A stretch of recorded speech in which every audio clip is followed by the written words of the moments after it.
विशेष सम्मान गर्नुपर्दछ। देवीहरू भनेको घरका लक्ष्मी हुन्, छोरीहरू भनेको घरका लक्ष्मी हुन्।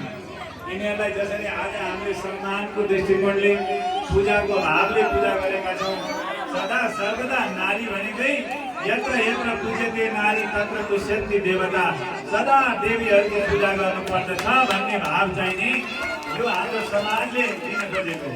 हाम्रो दर्शनले छोरीहरू जन्मिने बित्तिकै घरका लक्ष्मीहरूको आगमन हो भन्छ।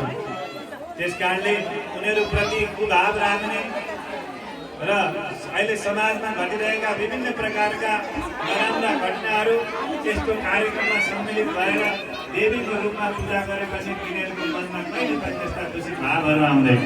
त्यस कारणले यो यस्तो पवित्र ठाउँमा आफ्नो पसिनाले आर्जन गरेको केही चाहे 1 रुपियाँ मात्रै होस्, एउटा फुल मात्रै